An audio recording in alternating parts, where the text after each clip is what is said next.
Extraordinary developments today in the case of the Scottish trans sham rapist that has shocked the United Kingdom and shamed scheming Nicola Sturgeon.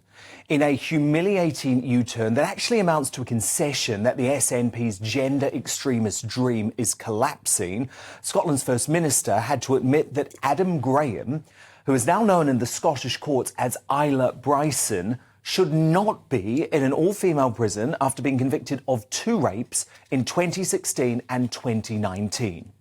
You'll remember from our coverage the past 2 nights that Graham, who physically remains a man, only began to transition after his rape charge.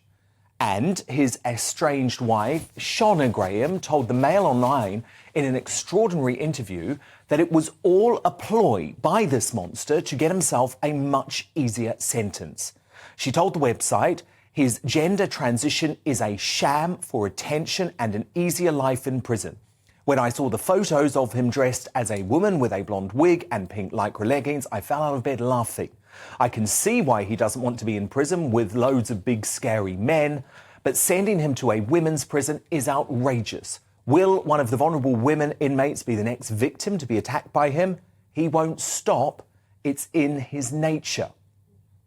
So, after spending the past few months insisting that Scotland's sick gender recognition reform bill could not be used by male predators to threaten the safety of biological girls and women, Sturgeon now admits rapists should not be housed at the all-female Cornton Vale jail in Stirling.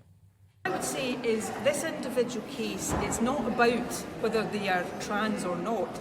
In this individual case, this is a person who's been convicted of rape. So this individual is a rapist and a sex offender, and that is what is important. Remember, this is the same Sturgeon who refused to vote for an amendment that would have prevented accused rapists or child sex abusers from transitioning using self-identification until after their trial. Scottish Tory leader Douglas Ross called out her madness.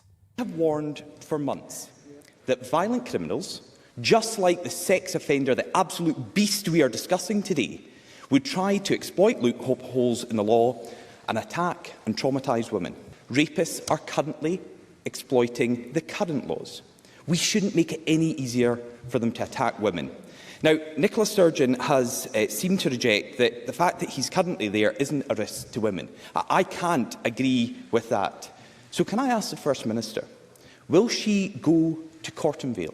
Will she personally explain to the women there who are sharing their prison with a double rapist why on earth her government is allowing them to be in a cell next door?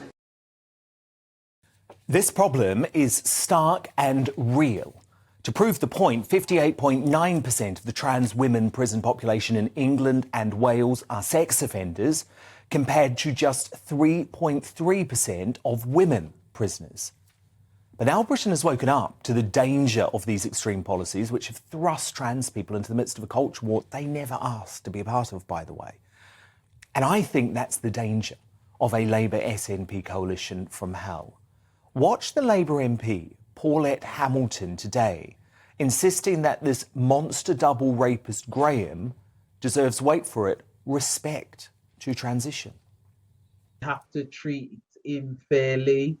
Transitioning to a woman, we have to respect the fact that he is transitioning to a woman. We need just to be fair, and he has a fair hearing. Saying all of that, transitioning, he will get the support he needs to ensure that he transitions safely.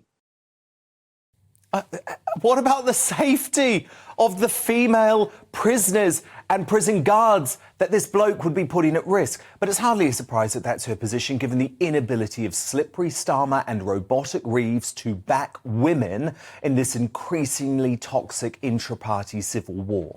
A woman can have a penis. Look,